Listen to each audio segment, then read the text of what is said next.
groups of people Mm. have the in front of them. Mm. Yeah. Yes.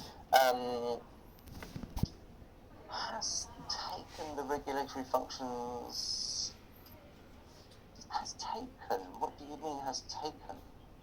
Because this means the original, the HKICPA is the regulatory functions of the accountants, but now we moved it, and another powerful body, the Financial Reporting Council of Hong Kong, take up the job, take up the function, take up Taken the on, power. not take up. Yeah. I see. So you mean taken on. Okay. But you could just use adopted instead. Has adopted the regulatory functions. Yes. You can't just say taken on, or adopted. Yeah. Okay, so then every time you use FRC, you need to use the in front of it. The FRC, and then lower down here you also have the FRC. So you should put the every time you say it, or every time you write it down. Yeah. The next thing here you have, my firm is one of the member firms which is highly regulated. Now that could be okay, but do you need to just do you need this? Can you just miss this out? My friend, yes, we can. I mean, take it out. I don't think it's wrong, but it just seems a bit unnecessary. I think my firm is highly regulated. Yes. You can do it. But the other thing I want to point out about this is the way you've used firms which. And here it's correct with no comma. Yes. Because you are defining that we are one of them which. So that's correct with no comma. That's why I thought I'd point that out to you. Okay. So then the next one, the workloads of this from contracts with customers are very large. Why then? Why then? This means this work will be followed up by FRC. So the time sequence, the future time sequence, the time sequence of the future events. Yes. This means the workloads of IFRS 9, IFRS 15, IAS 36, and then the next possible future events there. We'll be able to avoid. Not we can avoid. Now, I said to you that can is a modal verb. In this case, can has no tense, but will be able to has a tense, because able to is what we call a semi-modal. That means that it works partly like a modal verb because it has a function, and the function is ability. But it also works a bit like a normal verb because we use the verb be. And there are tenses that we can change. So for example, I am able, I was able, I will be able, I have been able, I had been able, I will have been able. So that means that the verb be able to can be used in simple tenses and perfect tenses. So that's why it's semi-modal. Whereas can, could, should, must are totally modal. They cannot have tense. Can you get that? Yeah, yes, get that. Okay. I guess this last one is just a typing mistake. Any contingent professional investigations and Okay, is that and clam, or and clam, and clam, and clam. Just a typing mistake. And Okay. clam. All right. In order to satisfy IS 336, sorry, what's IAS? What's that stand for? IAS, impairment. Yeah, impairment of assets. Yeah, is the What's the S? international accounting standard. International account. Yeah, the short term. Oh, okay. Yeah, international accounting standard. Yeah. That's right. I see. Okay. We must spend time to verify. I think you could say we must spend a lot of time. Yes. Or you could say something like, in order to satisfy IAS 336, we need a lot of time to verify. If you like, you could also say, instead of a lot of, you could make it more professional and say a considerable Yes. amount. Yes. Yes, So considerable verify amounts of time. Yes. So it's better to say we need a considerable amount of time. Or you could also start like this. You could say, in order to 36, it takes us time to verify. That would be it. 我哋要好多時間，我哋用好多時間, then you can also use it takes us rather than we need. Yeah. So actually, I forgot. You can do it in both ways. You can either say we need a considerable amount of time, or we need to spend. Maybe to spend is better. Yeah. Okay. Then this one here. We must carry out the audit procedures for trade debtors and other debtors. Either they are or non-related. I don't think you mean either. I think you mean whether. Or could it be something like, and other debtors? Could you have like this? For debtors? Just for either related or non-related companies.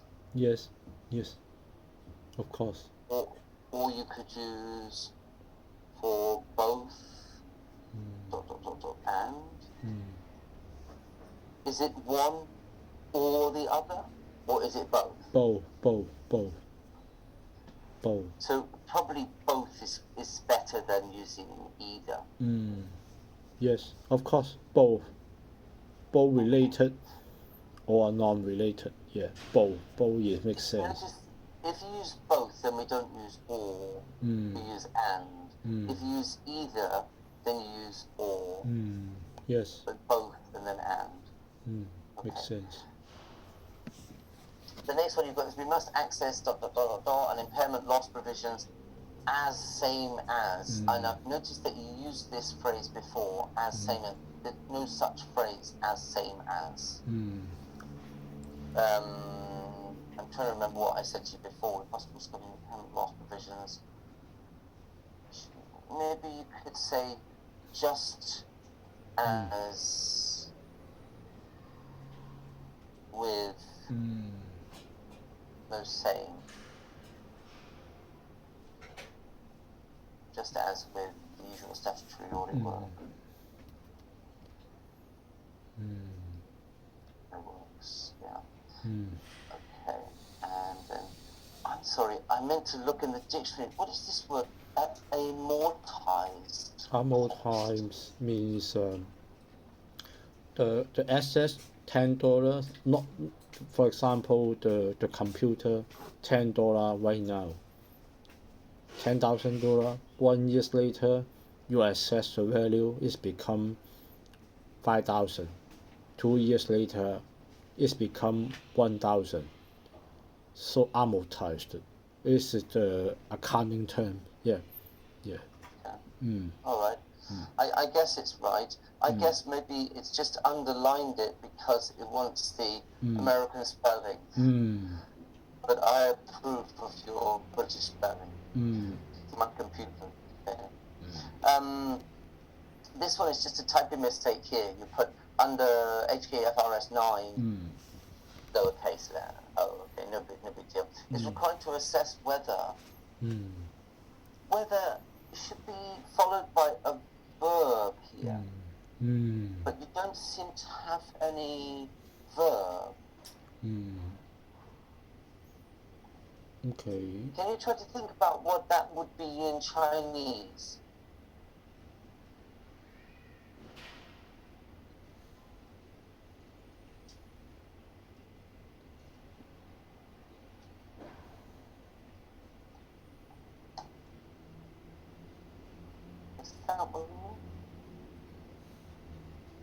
Oh. 升咗或者冇升，上升或者冇上升。So that mo is or yao is important in English. If you say, in the previous example we had whether this or this, that's okay, but you don't seem to have that here. So you should use a verb clause after it, whether or not there is. You don't actually have to use or not. You can just say whether there is any significant increase in credit risk. Makes sense. Makes sense. Then the next thing I want to point out is about your punctuation. You've put a semicolon after the word recognition. So that means that you have a list. Yes, a list, yes. So the second point in your list is review. The third point is estimate. Yes. What's the first point? The first point, past payment records. Review the past payment record. Second point, okay. No, that's two. That's two. Okay. This is three. See? The risk, the first one's any significant increase in credit risk, any risk of It's here. Okay, assess. Okay. You see, you've got a list here of things that you are required to do. Right? Yes. So our firm is required to 1. Yeah. Do you agree? Yeah, agree. Assess. Yeah, assess. So what do you need to do to make it correct? Assess. Okay. Yes. Okay. Think about it like this, right? If you had it as bullet points, right? Just make it a little bit like this. Okay, so let's say, for example, we had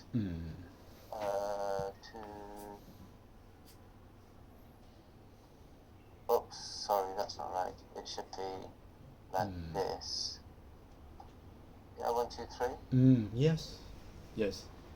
Makes sense. So the point is that the first one is assess, second is review, and the third one is estimate. Now, of course, you can just leave it as sentences like this. You can leave it in a sentence. But it's important that you use your punctuation carefully here, because otherwise, if you don't have a colon here, then you have, our firm is required to assess whether, and then suddenly you've added new points to it. But you haven't indicated that you are going to provide a list.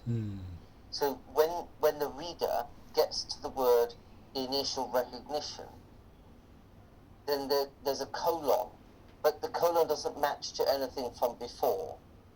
So it means that in the brain, we get to recognition, and then we say, oh, there's another one. So I have to look back and see, okay, what does this follow on from? And it follows on from the main phrase, which is, our firm is required to. That's called, maybe I can show you like this, okay?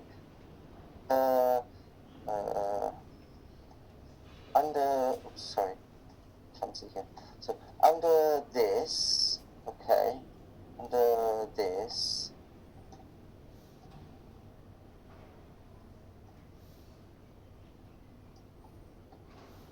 now this is called a lead-in phrase. Do you remember this term?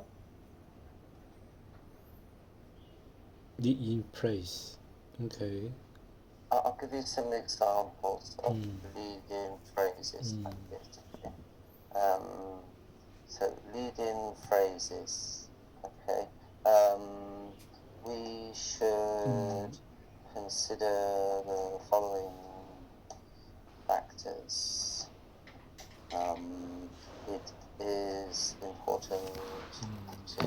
See, these are all what we call lead-in phrases. They're phrases that we use that lead into bullet points, or they lead into a list of things. Makes sense. Anyway, like that. Okay. Estimate 12-month ECL result. I guess that should be estimate V. Yes. And also 12 months should be hyphenated. Because 12 month is an adjective here. So we don't put the S, so that's good, but you need to put the hyphen. Here, can you see in number 4, 5-step approach? That's the same thing as 12 months. Makes sense. Yeah? It works as an adjective. The noun is approach, and the adjective that describes the approach is 5-step. That's nearly it. Oh yeah, just the last sentences here. We've got, honestly speaking, we could not cover our time cost if you do not accept the above fee quotation. Can you see what's wrong with it? We will not cover our time cost. That's okay. Yeah. So it could be like this. We will not. I suggest that you use we will not be able to cover.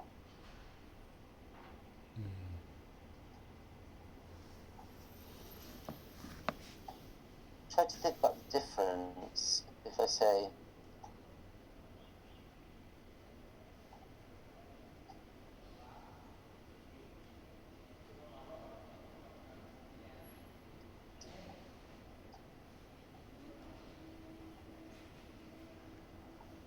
do you know the difference?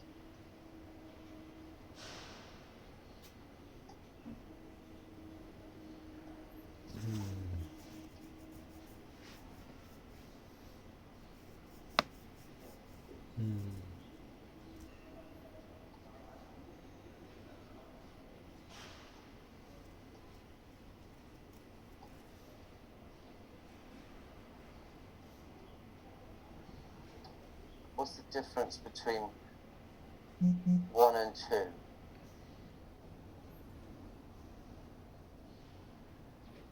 The ones is Sorry.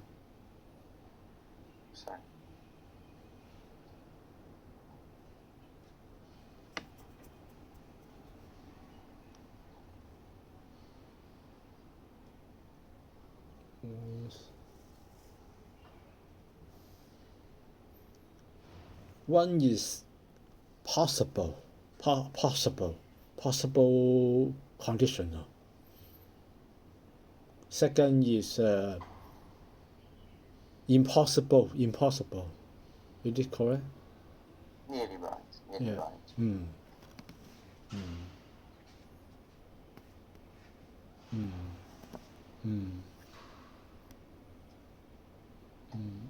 It's usually not about possible and impossible. It's about whether something is likely or unlikely.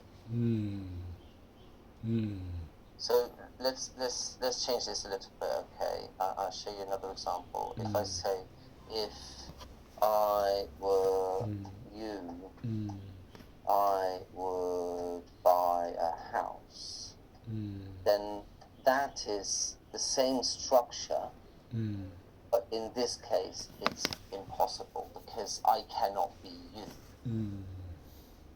So the point is that you have to pay attention to the structure, that the first one has win and will buy, and the second one has won, which is past simple, and then we have would buy. Whereas in this one, the same thing, the structure, if I were, and then I would buy, so the structure is the same because it's second conditional. So that means that the second conditional can be used to express either something that's unlikely or something that's impossible. So if we go back to your idea, you've got could not covered. Now, you said to me earlier that could is past simple tense.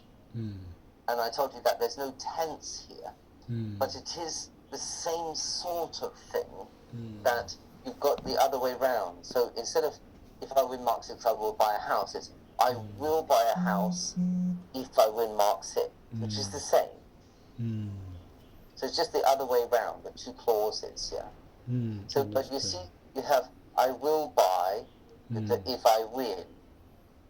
So we cannot if you do not. Or we could not if you did not. So it shouldn't be the second one, because this is something that is real. There's another way to define what the difference is between first and second, is that the first is real. Sometimes people call it a real condition.